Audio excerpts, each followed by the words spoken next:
So glad to see you all turn out today. I'm happy to see the religious, the married couples.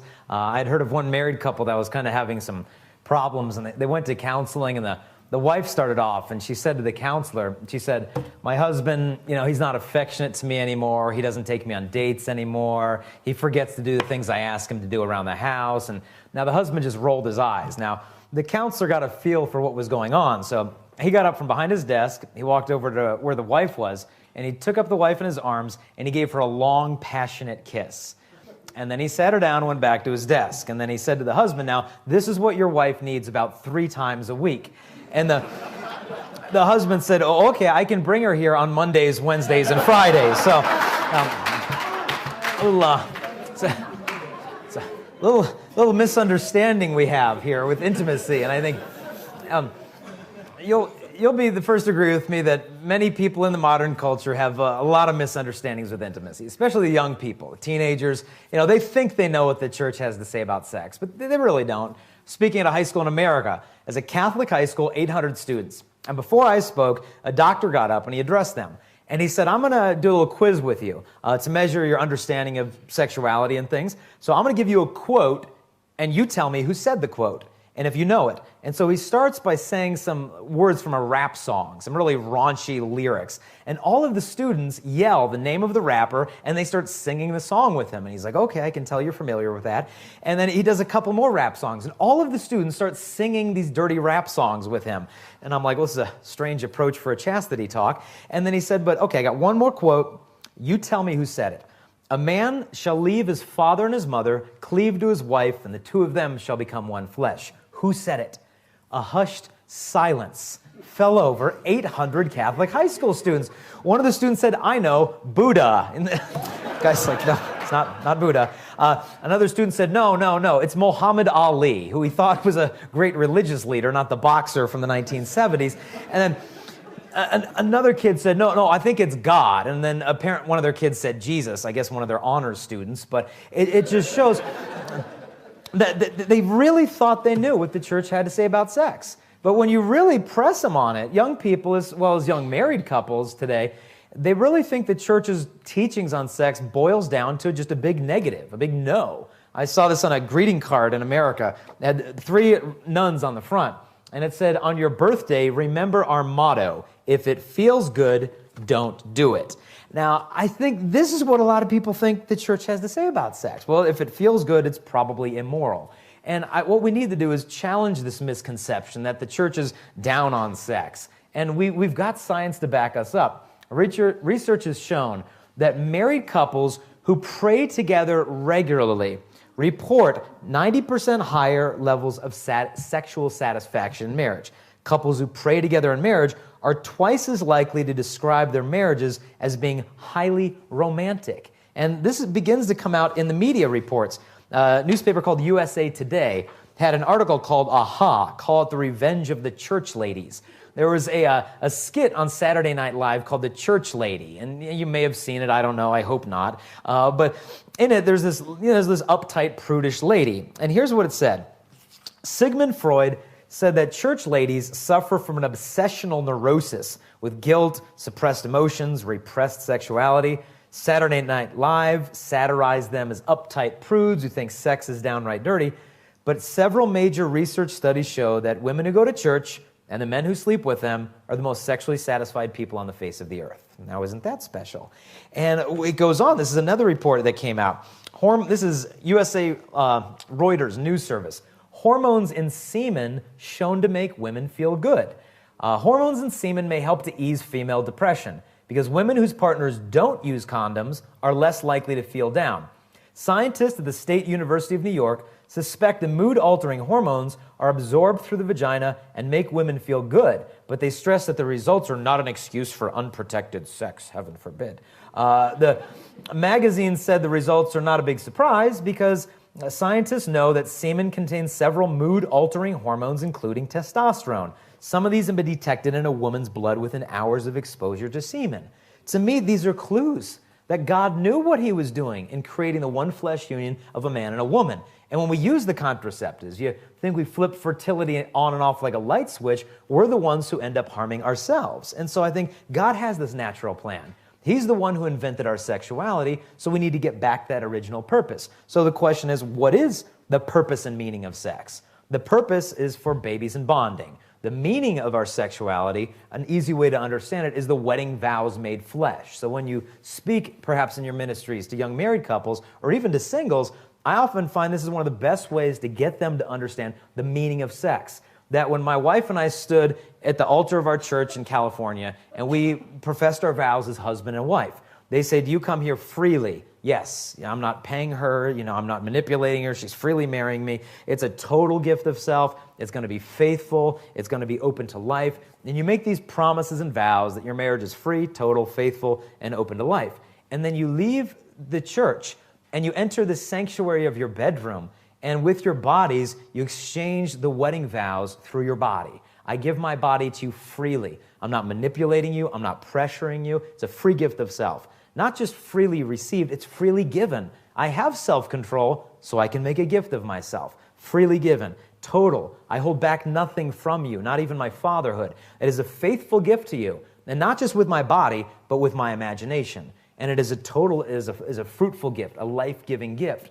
And so the wedding vows are made flesh, so that each time a husband and wife become one flesh, they renew their marriage covenant. Now the problem is that our world takes the wedding vows and inverts them all, where today sex is not free. It's paid for in prostitution, it's pressured in sexual abuse, it's not total, it's hooking up and friends with benefits. It's not faithful, it's the cheaters and desperate housewives and rampant infidelity. And then it's not fruitful, it's deliberately sterilized. There's a fear of pregnancy. I asked a bunch of high school boys once, what is the #1 sexually transmitted disease? And they said, oh, I know, pregnancy. And I'm like, no, children are not bacteria. But there's this fear where we've inverted. And what happens is when you take the wedding vows and you invert them, nobody's satisfied because it's the inversion of love. And then what happens is we have these magazines like Cosmopolitan magazine offering women hundreds of new sexual ideas and techniques. It's almost as if we're trying to make up with technique what they're lacking in substance. But you're trying to find all these techniques, but a philosopher from America, Peter Kraft with Boston College, he said, you don't really buy a book on plumbing until the pipes are broken. And in the same respect, you don't have this cultural obsession with sexual techniques until you've lost the very healthy substance of human sexuality. But if we can get back to God's original plan, which is the wedding vows made flesh, then when a man and a woman love each other as they ought, they make visible the love of God. Because throughout the scriptures, God uses sexual intimacy as a metaphor for divine love. And this isn't just found in the writings of Paul. This is throughout the Old Testament of God espousing Israel to himself when Israel worships other gods, accusing her of adultery and an unfaithful relationship. The Song of Songs. And the Old Testament is erotic love poetry in the middle of the Bible. St. Thomas Aquinas, on his deathbed, asked his monks to bring him the Song of Songs and read it to him as he was about to enter heaven. Because there's this metaphor of the total consummation of love between lovers, God and the soul. And so we've kind of lost this idea that God is the one who has wrought this deeper meaning into our sexuality. And then Paul reiterates this in Ephesians, where he said that a man shall leave his father and mother, cleave to the wife, the two will be one flesh, and this is a great mystery with Christ and the church. It's one of these statements that if it were not in the Bible, it would be hard to believe that it could have been there. That the authors of Scripture saying that the sexual act is a great mystery with Christ and the church. But if we study the life of Christ, this isn't a big surprise. Christ's whole public ministry was a marriage proposal to us. And to the apostles, this wasn't a big surprise because they knew the traditions of a Jewish wedding. When a Jewish man would propose to a Jewish woman in ancient times, he would typically do it over a glass of wine. And if she drank the wine, it was a sign that she would enter into this covenant with her betrothed. It would often take place under a chuppah, which is a bit of a canopy, similar to today's baldaquinos in Catholic churches over the altar. And if she were to sip the wine, it would assign that they'd enter into this marriage covenant together, and then he would leave her. But before he leave her, he would often leave gifts with her as a sign of his love and fidelity. Similar as Christ, before leaving the church on the crucifixion, left us the gift of the Holy Spirit, left us the gift of the Eucharist. And the betrothed would leave her with these gifts, and then he would say to her, I'm going to prepare a place for you at my Father's house. And when I come back, I'm going to have this place for you. And so he would leave. Obviously, you hear the echo of the words of Christ. I'm going to prepare a place for you. And where this man would prepare the place for his beloved would be at the residence of his father. And he would work there and labor to prepare a place worthy of her. But he couldn't say when it was ready. It was up to the Jewish father to determine when the dwelling place was suitable for the bride to be brought in. So he didn't specifically know the wedding day. In fact, Jewish tradition says that if you were to ask an engaged Jewish man when his wedding day was, he would have to reply, I do not know. Only the Father knows the day of the wedding. Again, reminiscent of the words of Christ. And during this time, the bride would be preparing herself in purity, preparing her white wedding gown for this special day. As we read in the book of Revelation, the church must do through her good works and faithfulness. And the groom would have a best man who would announce his coming. And they would blow a shofar, which is the horn, I believe, of a ram. And he could come at any point. He could come in the middle of the night, and the bride needed to be ready. So she and her bridesmaids would have oil with their lamps by their bedside, so that when the best man announced the groom is here, they could get up and go to the wedding feast at any point they were prepared. And you hear this. Imagine being a Jew and knowing all of this, and then hearing the teachings of Christ. You would understand this marital metaphor that he's placing before us. And then ultimately, the consummation of the marriage was a 7-day feast, at least a week worth of marital celebration taking place, which is a foreshadowing of the perfection of heaven, of this consummation of love between God and the soul. And this, when it comes to human sexuality, is not imposing theology on sex. I mean, St. Augustine of Hippo called the cross the marriage bed of Christ, where he gave his body to his bride, the church, us, that we might have life within us, just as a husband gives his body to his bride, that she might bear his life within her. And if we can get back to this original plan for life-giving love, free, total, faithful, fruitful, and the theology that John Paul II has reminded us of in the theology of the body, then we can use this free, total, faithful, fruitful as kind of a measuring stick for the morality of sexual acts. Well, why is homosexuality wrong? Well, you can measure it. Is it a total gift of self? The bodies can't give themselves. Is it life-giving? No, it's impossible. And so what about masturbation? What about this? What about that? That John Paul II's theology of the body, when properly understood, to me provides a bit of a cultural antidote to explain all of our contemporary moral problems that we're facing in an adequate way.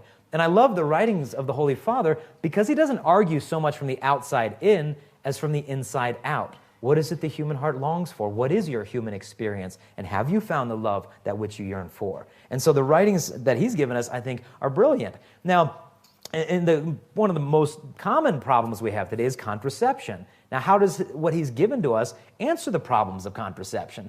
Because you know the promise of contraception has always been, well, look, it's going to decrease HIV in your country. It's going to solve poverty. You know, it's affordable. It's responsible. It's safe. It's scientific. It's modern. It's practical. Like as a panacea for all our modern problems.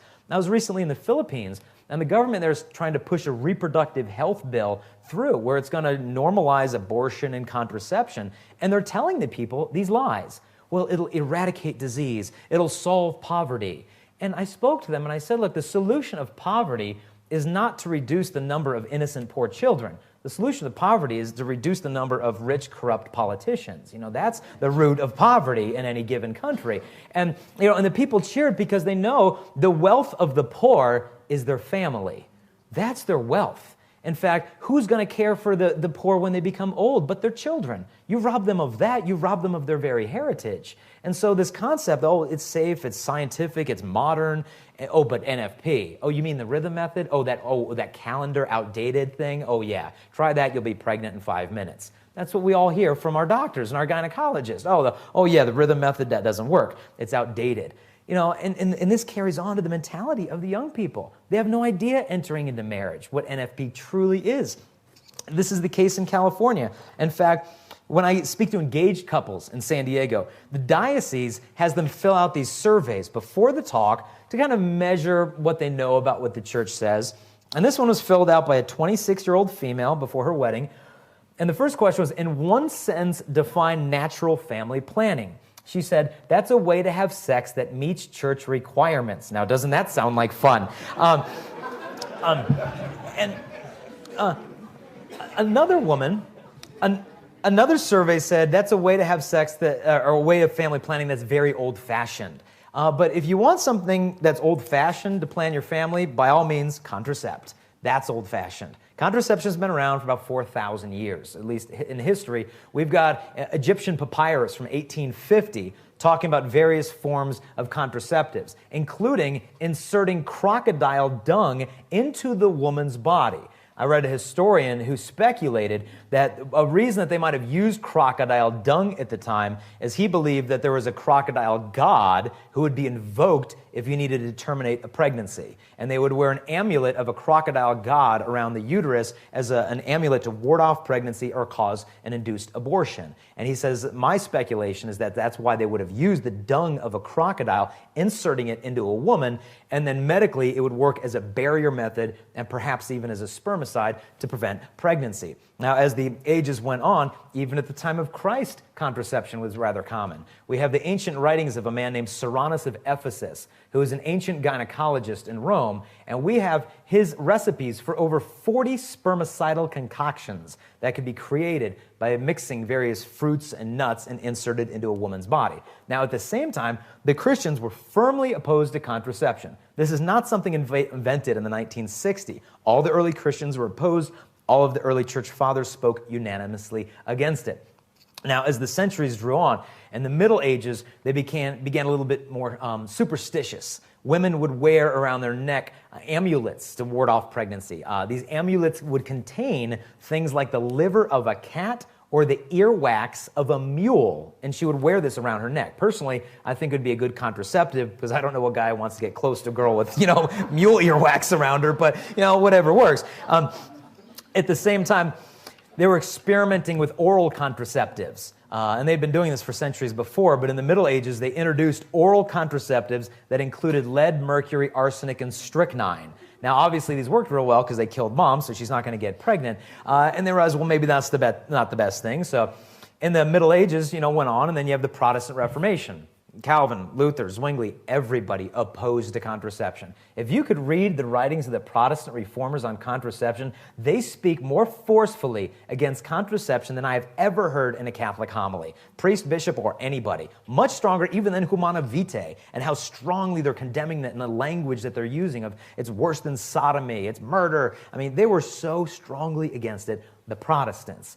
Now, as the years again drew on, in the early 1900s, they continued to experiment. In America in the 1900s, contraception was illegal. Contraception has been illegal in America for the greater part of our history. But what ended up happening in the 1960s, there was a woman born named Margaret Sanger, the founder of modern-day Planned Parenthood. Now, Margaret Sanger came from a Catholic family. Her father worked creating Catholic saints and angel statues. Her mother had 18 pregnancies, 11 children, and died at a relatively young age after the children. And apparently, as the legend goes, Margaret Sanger stood over her dead mother's body and said to her father, "This is your fault. She had too many children." And if we can understand, though, where she was coming from, it was a heart motivated, I think, for love of women. But how quickly it became twisted. She left the Catholic Church, started promoting abortion, women's rights, contraception, founding this American Birth Control League, trying to get birth control into the hands of women. The experimentation was continuing at this time.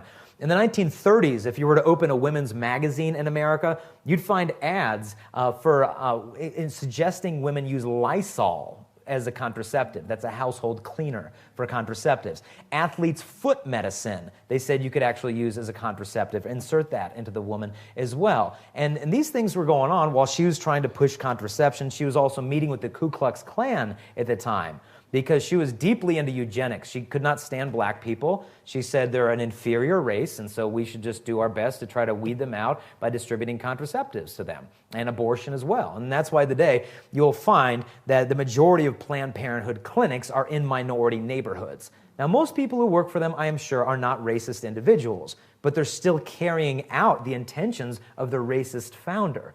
And so this is what Margaret Sanger was up to. And in the 1930s as well, the 1920s, the Anglican Church said, we re-emphasize an emphatic reminder that contraception is wrong And then in 1930, they changed their mind at the Lambeth Conference in England, saying contraception is okay in serious circumstances for some married couples.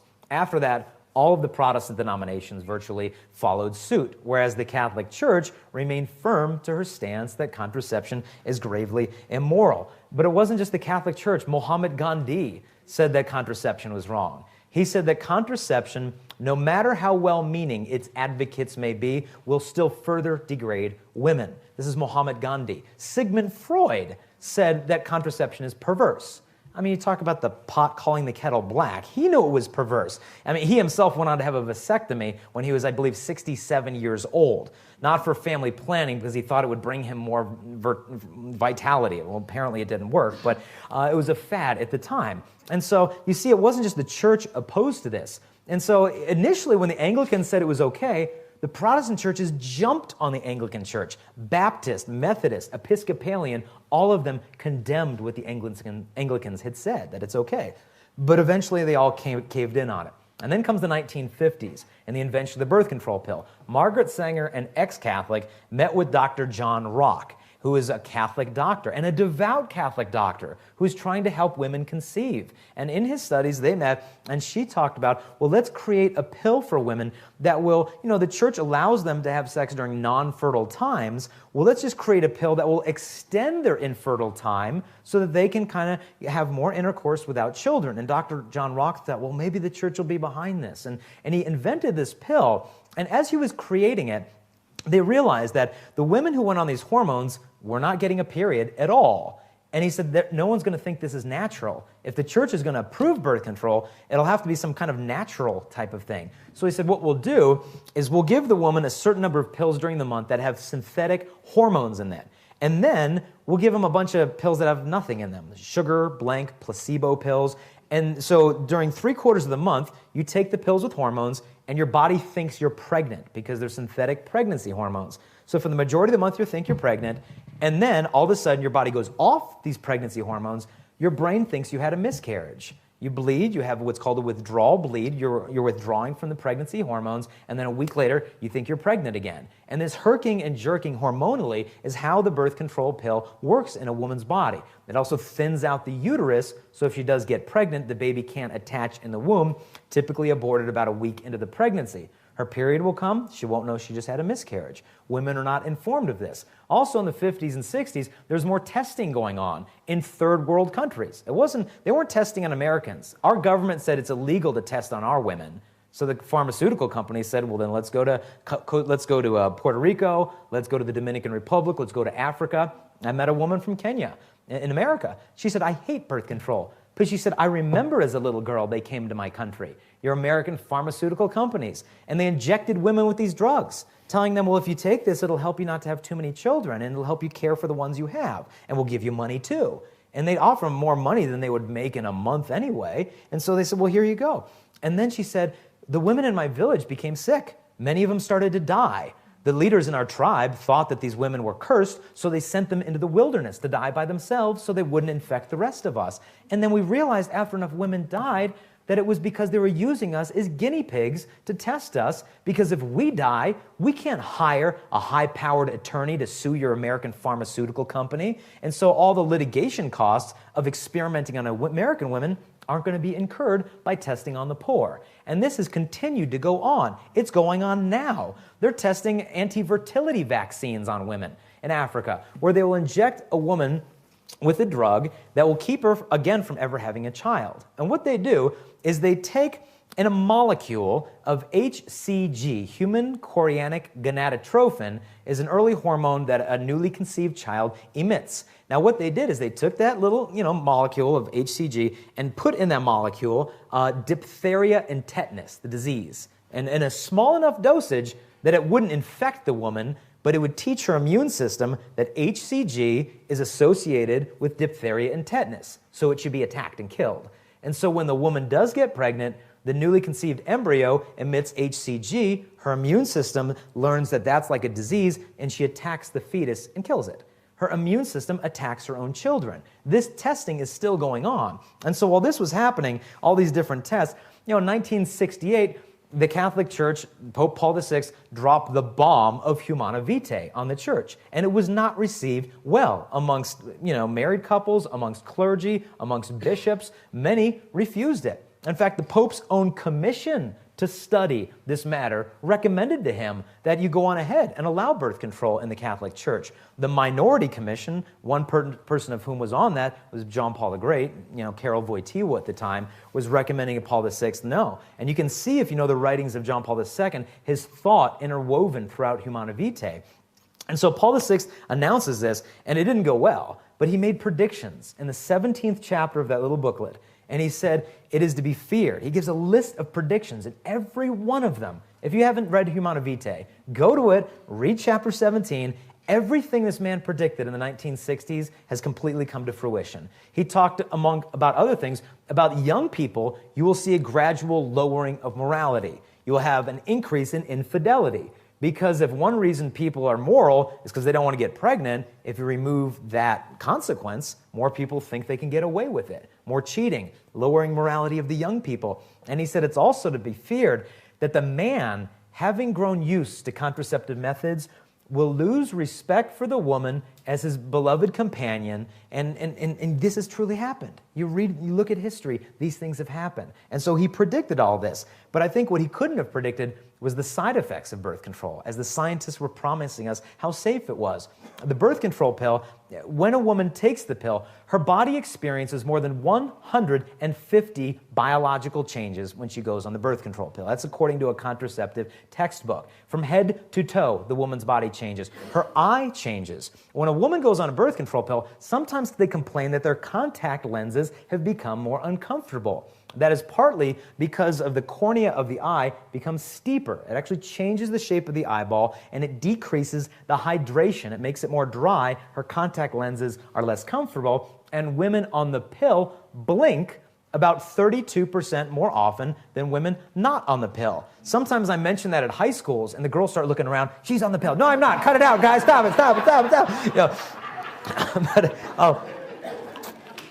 But there's the biological changes. The breasts change. A woman on the birth control pill increases her risk of developing breast cancer. And this is not some theory. This is the World Health Organization admits this. The Mayo Clinic, the companies that make birth control admit it increases the risk of breast cancer. In the 1950s, our original pills in the 60s had such a high level of estrogen, there was a lot of problems like blood clot, heart attack, stroke, breast cancer. And so the government said you can't be putting that much estrogen into the pill. And the pharmaceutical company is like, well, great, we have millions of these pills and now we can't sell them? Organizations like UNAIDS, United Nations Organization for AIDS, said, well, I know what we can do with them, and they dumped them, meaning international agency to promote AIDS wasn't what they do, but to prevent AIDS, said, we'll buy them for cheap, and we'll give them out in Africa. And so they ended up taking all of these pills that had the higher risk and then buying them cheap and then distributing them over here for family planning. Because they said, I know there's risks, but man, these poor people, they need this more than anything. I mean, we'll just have to deal with the consequences. And so you had the breast cancer, other side effects that you were seeing as a result of these things. If a woman becomes pregnant with a boy while she is on the pill, studies coming out now show that that boy is more likely to develop prostate cancer, because of the synthetic female sex hormones tinkering with the fetus's own hormones in the womb. More of these studies are coming out. And these aren't fringe right-wing websites. These are secular medical organizations, peer-reviewed scientific journals admitting these things. And then you've got other drugs. You've got the birth control shot. That company that makes the shot is being sued for $700 million because it'll thin the girl's bones out. In America, they have women that are about 20 years old with the bones of a 60-year-old woman in their body because they took Depo-Provera as a teenager for too long. In America, at least in California, if you're a child molester or a rapist, you can now be punished in the prison by Depo-Provera. They inject girls' birth control to rapists in America because it'll decrease their sex drive, but who they're not giving it to are dogs. Veterinarians actually refuse to give Depo to dogs. They said, that's not safe enough for house pets.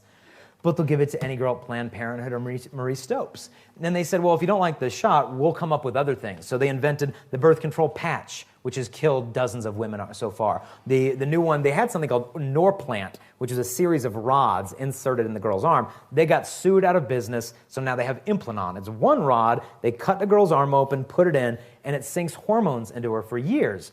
And it says on the information that comes with it, call your doctor right away. If you start coughing up blood, you go completely blind or unconscious. It's like, how's she supposed to make the phone call? Like, where's my mobile phone? Yeah, but it's horrible. All these things. I spoke in England, and the church in England is a mess. The Catholic schools there are publicly funded, and the government says, well, we'll give you a nurse for your Catholic school so you don't have to pay for a nurse. And the Catholic school says, okay. The nurse slides right in there. Here, girls, here's your condoms, here's your pills, here's your patches.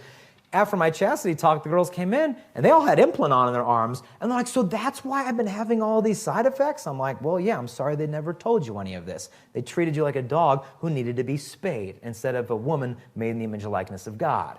And so you have the side effects in the body of the woman. The side effects aren't just affecting the woman. You know who's getting hit hard now? The fish.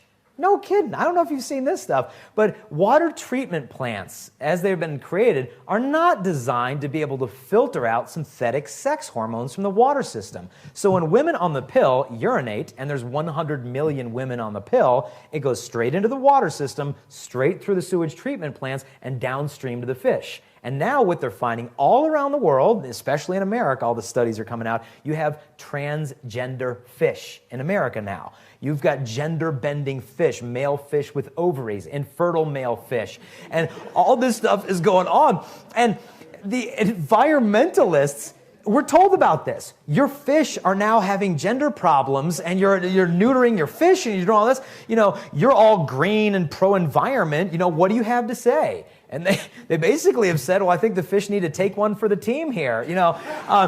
And they basically just throw the fish under the bus because we can't live without birth control. That's just getting too personal. And so it's really interesting to see the ripple of change that's being impacted now, and not much is being done about it. And so often people say, you hear this phrase, well, sex is natural. You know, why can't I look at porn? Sex is natural. You know, why can't I sleep with my girlfriend? Sex is natural. You will notice the people who use this phrase, sex is natural, are the people least likely to have natural sex. They're having it with their laptop, with pornography. They're having it contraceptive with pills and barriers. This is not natural sexuality. We have to get back to God's natural plan, because if we do, we become the recipients of blessings, physical blessings. I had mentioned earlier how the woman's body can detect a man's hormones and it elevates her mood.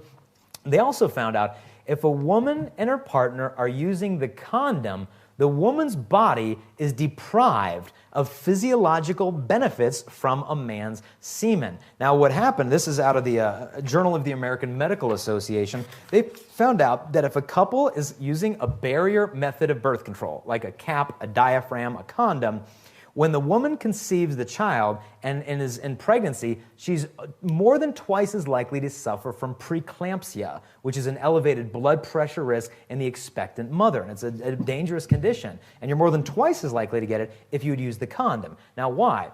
Well, they found out when, we all know from biology that one sperm impregnates a woman. Well, what's the purpose of the other hundreds of millions? They used to think that they served no purpose but to increase the odds of fertility. They found it's not the case. A massive quantity of seminal fluids, plasma, prostaglandins are actually absorbed into the woman's uterus. When the sperm is on the cervix of the woman, the entrance to the womb, her immune system will send lymphocytes, or white blood cells, down to the cervix, and they will actually take sperm proteins, sperm DNA, chemicals into the woman's body in her lymph nodes, where her immune system will learn to recognize the genetic type of that man's sperm. She develops what's called a gradual tolerance to the antigens on the male semen. She learns that type of semen. And so if she switches partners and gets pregnant, she's more likely to get preeclampsia, because her body had learned that man's sperm and not this man's sperm. And what happens is when she does become pregnant with that partner, the body will actually recognize the genetic type of the fetus, matching it to the genetic type of the sperm, and it makes for a smoother pregnancy because it was according basically to God's designs. Now, I'm writing this into a book. on an airplane with the medical journal next to me typing it in. A woman leans next to me. She says, oh, what are you writing about? I'm like, well, I said, this is an epidemiologic study of contraception and preeclampsia, and I explained. She said, can I read that? And I said, sure, and I gave it to her. She said, this is amazing. She said, my husband and I have, she said, I know we just met, but I feel like I've known you for so long. And she said, my husband and I have been married for 10 years, and we've had 3 kids and used the condom between each of them. She said, every pregnancy I had preeclampsia. How come they never taught this to me in marriage preparation class? It's just the wisdom of the church's teachings. And I think what's ironic of this study of conception is if you look at the journal, that article date when this was published, and this has been in many different journals, but when this one was published, December 8th, the Feast of the Immaculate Conception. So I think it's kind of fun how they plan these things around the church's liturgical calendar. But God has a sense of humor. So the benefits of his original plan. And some people will think, well, okay, well, if I'm not going to use the condom and the patch and the pill, well, what are we going to have? 15 kids? What does the church expect? The church's teachings is not that of, there's a Protestant sect called the quiver-full movement, basing off a verse in the Old Testament about the man who has many children has a quiver full of arrows. And there's a quiver-full movement which says you should do nothing at all to plan your family. You just accept as many kids as you have. And they might have 10, 15, 20. And some people think, well, isn't that what the church is telling us we have to do? Have as many as possible. And the church is not saying that at all. In fact, the church says that a couple has a right, a duty, an obligation to responsibly plan their family, generously and prayerfully. And if there's a just, sufficient, good reason for them to plan out their pregnancy, then they can do that. But do so in a means that's not contraceptive, to use natural family planning, or NFP. Now, in terms of its effectiveness, this is an article from the British Medical Journal. They studied over 19,000 poor women in India with NFP, and had a pregnancy rate approaching 0. And the study goes on and said it's important that the misconception that Catholicism is synonymous with ineffective birth control is laid to rest. And so it's effective. The reason why NFP couples typically have more kids is I think they typically are more generous with God's plan for a family, not because the method is ineffective. NFP is like any other method insofar as there's a user failure rate. If I don't use it appropriately, then obviously it's not going to work as effectively. Now, in terms of NFP, many people don't understand quite what that means. All they know is that, well, doesn't that mean I need to abstain from sex? And when they hear that, they don't want to know any more details. In fact, when I speak to the engaged couples in San Diego, they know nothing about NFP, so I can have a little bit of fun with them. So I tell them now, if you use NFP, that means you're going to need to abstain from sex for about 27 days of the month. And they're like, oh, I'm like, just kidding, haha. So like, it's not funny. But it does involve a time of abstinence. And this kind of rubs against that. Well, it's kind of unnatural, isn't it? A friend of mine, he and his wife could have no children. They had so many fertility problems, 5 or 6 miscarriages, and they went to a fertility doctor. And they said to the doctor, these are the problems we're having. And he said, okay. He said, I need you and your wife to abstain from sex for 30 days so I can assess her fertility condition with precision. And my friend said to the doctor, like, a month? And the doctor said, yes, 30 days. And my friend said, does it have to be 30 days in a row? Like, and say, like, yes, 30 days in a row. And it was a Catholic hospital. And the nurse in attendance was a Catholic nun. She was a religious sister for about 70 years, or she was 70 years old. And when my friend said, a month, the nun looked over to him and she said, you'll be all right. I realized, okay, well, he's going to be okay. He's not going to have abstinence conniption fits. He's going to make it just fine. And indeed, they abstained and they ended up having a baby. But couples who use NFP, it should be said, that do have, studies show they have intercourse just as frequently as couples who contracept. They just time it differently. And so you can't say that it's going to decrease the amount of intimacy physically. An interesting thing about NFP is couples who try it are happy with it. They can keep using it. Contraceptive textbooks will show you how many people continue to use a form of contraceptive from year to year. Now, here are the numbers. Spermicides, it's 42% will use it next year. Condom, 53%, shot, 56%, diaphragm, 57%, pill and patch, 68%, natural family planning is 89%. It is a higher continuation rate of any form of family planning, meaning couples who give it a shot are satisfied. Now, why? Because NFP has benefits that contraception does not offer you. The first benefit, I would say, is you have greater intimacy. One wife wrote to me, and she said, after going from contraception to NFP, she said, this is what I had always dreamed marriage would be like. She had mentioned that on the condom, she said, I felt like a toy or recreational vehicle that always had to be sexually available. Another wife said that the chaste married love is the ultimate. And it's not that it takes a dysfunctional marriage and that it makes it perfect, but it blesses the love, I think. Another woman said, I now know the true meaning of the word intimate. Now, when was the last time you heard someone say that about birth control? Well, now that I've taken a shot of Depo-Provera, I finally know the meaning of intimacy. Like, the enthusiasm has never been there because nobody wants to contracept. No one wants to contracept. We might want to have sex without having kids, but we don't want to be at war with our own bodies in order to accomplish that. And that's why NFP is such a beautiful alternative, because it teaches us that the body has already been perfectly made. And you know, they'll say, well, you know, the condom has more intimacy. I saw this at an ad for a condom. It said, our condoms have 0.1 millimeter less latex. There's greater intimacy. And I'm like, that's really not how to build intimacy with a woman, of just buying a thinner condom. But in a certain sense, they're onto something, that the rejection of the body is a rejection of the person. And so the barriers, the message, the language of contraceptive sex, Janet Smith says, it's like saying, I want to make love to you, but let me get my barrier in place. I want to give myself to you, but I'm going to kill any of your sperm that come my way. It's like, are you making love? Are you making war? What's going on here? And so I think there's been interiorly a dissatisfaction with contraception amongst women and men. One man said on NFP, he said it keeps the passion alive. It's like you go from honeymoon to engagement. It keeps you from taking your wife for granted. And so it increases the communication because you have to talk about family planning more often. And I think it makes a man, in a sense, a better lover, because he learns to express love in non-sexual ways because the wife isn't always available. And he learns that not every kiss needs to lead to the bedroom. And I think a woman appreciates this, that he can value her and make her feel cherished in non-sexual ways. And I think what we learn through this, as a man at least what I learned, is that sometimes abstinence is a better expression of love than making love. And I think teenagers need to learn this right now, that abstinence right now isn't waiting for love. You're expressing love for your girlfriend by being chaste and pure. You're doing what's best for her. Likewise, as a husband, to ever think that I can be more loving to my wife through a time of abstinence right now.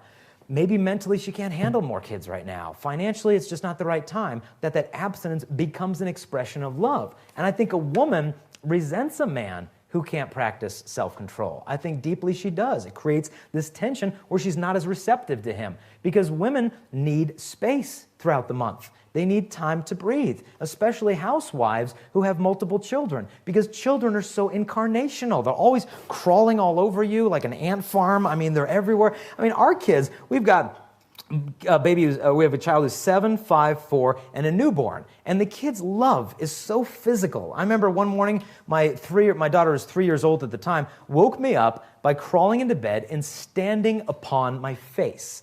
And I'm in bed, and she's standing on my head. And it's like 6 in the morning, and I'm like, good morning, Mary. And she's like, oh, did I wake you up? Let's have a tea party with dinosaurs. My room, 5 minutes. And when a woman's had kids crawling all over her all day long and a baby breastfeeding every 30 minutes throughout the day, maybe she just needs a little space to breathe. And maybe a guy who understands that through NFP, it kind of builds that time in. And so it deepens the appreciation, keeps you from taking each other for granted. And as a result of that, I think, stronger intimacy, another benefit is they have a lower divorce rate. If you study the studies done on NFP couples and divorce, it's typically under 4% of the divorce rate, typically somewhere between 1 and 4%. And so they have these stronger marriages, because I think it's not just because they're using NFP, but because the virtues you need for NFP are the same virtues that hold the marriage together: the patience, the sacrifice. What will often happen, let's say if a wife wants to use NFP and the husband refuses, it will bring to the surface a lust in him that hasn't been healed. I speak at high schools, and I see this all the time, where a girl's dating a boy, and then she denies him sex, and he can't handle it. I was at one public school, and a girl came in. She told me she's been with this guy, sleeping with him for 4 years. He's possessive, he's abusive, he's lustful, and she just wants to break it off. And I told her, you got to quit sleeping with him and end this thing. And she took off her necklace, and she said, I want you to take this from me. He gave this to me as a sign of that, like he possesses me or whatever, and I just don't want it. And then she left. Half hour later, she comes back into the room, and she's skipping and jumping, and she says, I did it, I dumped him. And I go, oh, good, sweetie, what happened? And she said, I told him I wouldn't sleep with him, and he slammed his locker shut. He threw a book at me, and he said, where's your necklace? She said, I gave it to the chastity guy. And he said, what's he going to do with it? She said, he's going to destroy it. But you see, in the man, and I would say almost an anaphylactic reaction to the demands of chastity. And one of the things that marriage does to us, men and women, one of the purposes of marriage is the sanctification of the spouses. And so in marriage, your faults will rise to the surface like oil and water. And sometimes it's very disturbing because I think, hey, I'm a good guy. I'm very selfless. I'm very loving. And then I get married. I'm like, dude, I'm a selfish jerk. And all of our pride and all of our arrogance comes to the surface because God wants to heal those vices and root them out to make you holier spouses. And so when NFP gets introduced to a marriage and a spouse is resistant, sometimes it'll bring to the surface something that needs to be healed. So it can cause tension, but those who stick with it have the low divorce rate. You also have physical benefits of NFP, a third benefit. One, if a woman charts her cycle, she literally has in her hand her reproductive health chart. She can go to the doctor, he can look at it and help explain what's going on with her. I know it also helps them achieve pregnancy. They know when it's time to have kids, when and how to do that. Contraception doesn't offer that. It also may bring to the surface problems. If you're charting and you notice something wrong, you can talk to your doctor, whereas contraception will bury that problem, especially the pill covers the symptoms instead of dealing with the problem. One wife told me, she said, switching to NFP saved our life. She said, for one, we started charting my cycle, and I started to notice something weird going on in the chart, and I took it to the doctor, and he said that's probably a thyroid problem. We went to the thyroid specialist. Turns out I had a cancerous thyroid tumor, and now it was on the verge of killing me. They operated immediately and saved my life. And so NFP saved her life. I know another wife, they switched to NFP, they conceived, and then they discovered that she had a tumor during the pregnancy and was able to save her life. If she had never conceived, they never would have known about it otherwise. And so God is able to work through our generosity to him to give us these physical benefits. And as a husband, from even a secular perspective, if I know NFP is good for my wife's body, well then okay. Then where do we sign up for the class? Is it good for him? Okay. Is it good for her? Okay, let's do that. I don't need complex theological arguments. Look, is it good for my wife? Okay, let's do it. I mean, it should be simple. Because as men, we want to look like a knight, but we don't want to bleed like one. And I think NFP kind of gives us that opportunity to die to ourselves. It's best for our spouses, best for the kid, and to raise us up a little bit as a leader in the family. A friend of mine was talking to a priest, and he's a young dad, and the priest said to him, how's your marriage going, your family? And he said, well, what are you doing as the spiritual leader of your family? And, the guy said, and he said a little joke or whatever. The priest stuck his finger in the man's face and said, this is not funny. What are you doing? Are you blessing your children with holy water at night? Are you not just praying? Are you leading the prayers? Are you blessing your wife? Are you praying over her womb? Are you doing? And this man was so convicted by this priest's seriousness that this is not funny. You're the head of that family, and you better be present spiritually. And so NFP, I think, is one of these ways that a man can kind of step up and say, hey, honey, let's plan our family together. Let's not just put you on the pill and let you deal with it. Let's chart this together. Let's study. Let's learn. And it builds intimacy because you grow an appreciation for each other. A fourth benefit you get from NFP, you get authority with your kids when it comes to talking about chastity. Because I think Catholic parents are so out of touch if they think that they can expect their children to obey the Catholic Church's teaching on sex outside of marriage if they're not willing to obey the Catholic Church inside of marriage. What message does that send? Oh, well, you need to abstain from sex for 10 years, but I'm not going to wait for 1 week. You need to take up that cross, if necessary, of chastity. And I think chastity is a virtue. It's more easily caught than it is taught. Kids won't always obey you, but they'll imitate you.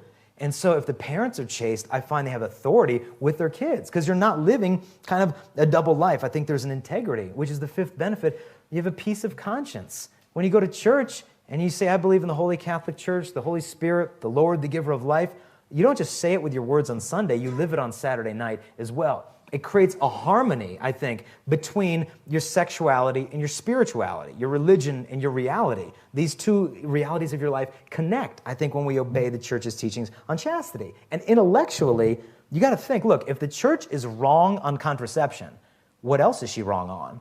Well, obviously, this has been infallible. John Paul II said it was infallible. So if she's wrong on this infallible teaching, how do I know she's right on in vitro fertilization? Well, how do I know the church is right on the books of the Bible? How do we know she's right on the resurrection? It corrodes the faith because you have no surety. If you doubt this part, why not to doubt the rest? And so with NFP, it also gives you that peace of conscience. But all these reasons that I've thrown out there, the physical benefits, the side effects, none of this really gets to the core of the morality of contraception versus natural family planning. Contraception is not wrong because it might have dangerous side effects. There are blood pressure medications you could take that might have dangerous side effects, but that doesn't make it immoral to take. The reason why contraception is wrong is because it is a deliberate sterilization of the sexual act. It violates the purpose of sex, which is babies and bonding, and violates the meaning of sex, which is the marriage vows made flesh. If the purpose of sex is babies and bonding, it's saying, I want the bonding, but I don't want the babies. And that is just as wrong as if a husband were to say to his wife, I want the babies, but I don't want the bonding. So I want to have sex with you, conceive a child, but I want no emotional entanglement from this affair. That guy's messed up. You need the babies, you need the bonding together. So it violates the purpose. Then it also violates the meaning of sexuality, that your vows are to be open to life and to give yourselves to one another totally, but then contraception contradicts all of that. And so some people will say, well, can't you just, generally stay open to life? You're going to have kids, but you're going to contracept in between, but generally you're open to having a family.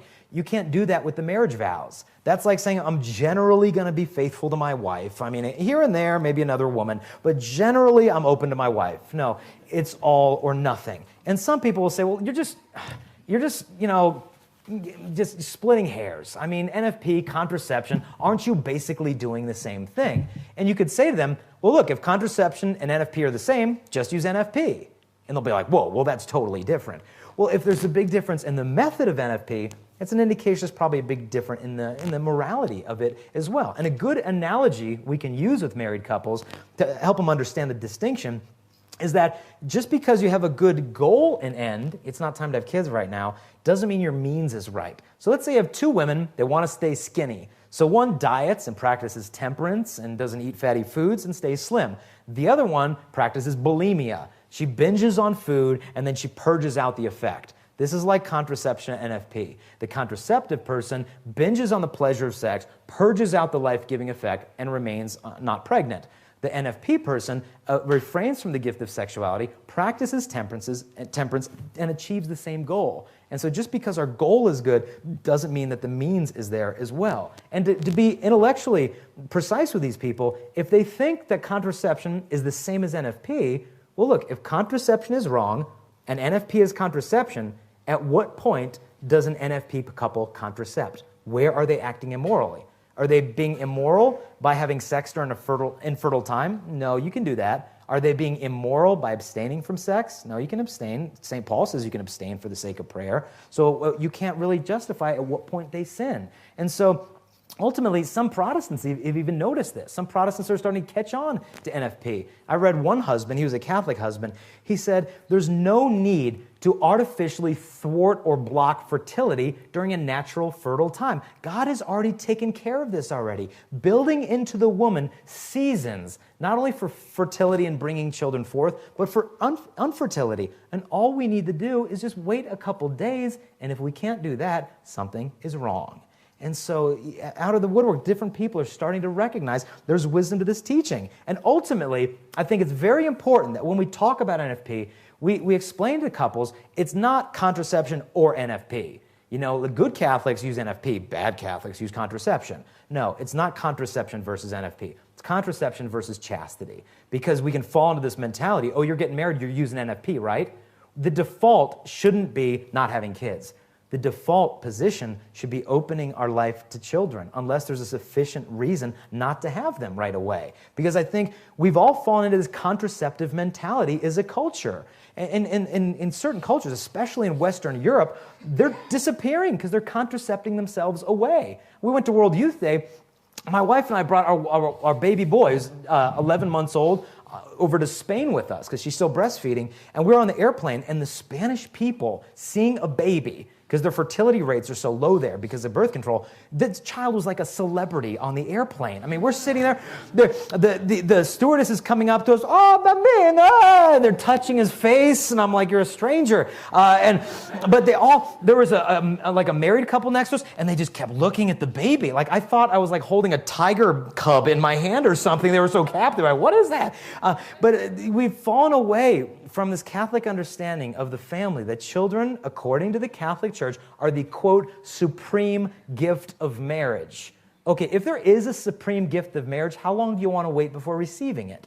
You better have a good reason not to. And the church never says you must have this many kids or that many. She trusts that you'll be generous and prayerful. But if you look at what's imposed on us as married couples, if any of you in here have more than 2 or 3 kids, you know what it's like to go out in public. When people are those all yours? You know what causes that, right? Are you guys done? And we've heard this constantly. I mean, even from the second child we had, are you guys done yet? Are you done? I remember when we found out we're expecting a baby girl. I told a guy I know, and he goes, oh, well, you've got your girl now, and the boy, so you're done, right? I'm like, yes, I've collected the entire set. I can stop collecting children now. I have a boy and a girl. It's like, what are you talking about? Like, who are we having kids for? And I think NFP kind of teaches us that, life is really sacred. And the idea that I could have contracepted away my children, artificially blocked them with some chemicals or drugs, or aborted them through like the pill, I mean, the thought of that, I think, just makes me shudder. In fact, I know of a married mother, and she has 2 kids, and she was in her mid-40s and in menopause, and she started getting really upset at a family dinner. And the husband was like, well, what's wrong, honey? And I'll tell you later. And what it was is she was sitting there at dinner with her husband and 2 kids, and she said, somebody's missing. And I know why he's not here. I know why our child, we contracepted him away. And all we had was just 2 kids. We had our kids, and that's it. And not understanding the blessings that they are. And some say, well, hey, kids are expensive. I mean, it costs $8.9 million to raise a kid each day. They can be a little bit pricey, but they're so rich in what they give you. They save you from yourself. What a gift of sanctification God gives us, to humble us, to make us serve. I mean, the lesson that they teach us of service. My 5-year-old son called me to the bathroom the other day. Or he was 4 at the time. He called me and he said, Dad, come here, I need something. So I come in, he's on the toilet. And he said, Dad, I need you to do 4 things for me. I'm like, okay. And he said, I need you to get me a dinosaur book. I need you to turn the fan on, the light on, then shut the door on the way out, and I will call you when I am finished. Yes, my lord. Yes, my liege. But I mean, you could pay somebody to do that, but they call you to serve. But then what they give you in return is the most genuine love you could imagine. My little girl was walking through the store, and she saw flowers there.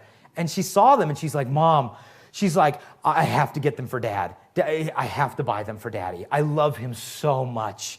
And the mom was okay, so she gets him these little, $5 flowers, and she comes home and she surprises me with the flowers, and I kept those things in a vase in my room for months and months. They had mold growing on them, and my was, you got to throw them away, And so I plucked one off and cleaned it off, and I saved it, and I pinned it to a little picture of her and I said, I'm going to save that. I'm going to wear that on my corsage the day that she enters the cloister as a religious sister one day. I'm going to wear that right there, And I'm not going to be a control freak. She can go to whatever convent she wants, but as long as they wear the full habit. I have explicitly said, and I will say this on the record, she does not have to become a nun. As long as she finds a man who loves her more than Jesus Christ, she's more than welcome to marry him instead. So fair enough, okay? So, but the blessings that they bring to us. We have to keep it all in perspective.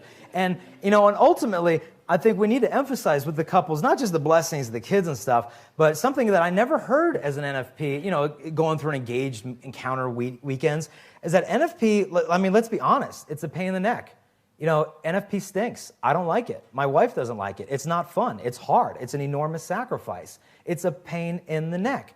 And I think couples need to hear this going into marriage, that this is not going to be easy. It's going to be demanding. But John Paul II said that the perfection of love comes only through the cross. You have to take up that cross. And, and it's difficult, but at some point, you have to admit, okay, contraception would be easier. Contraception would be more convenient.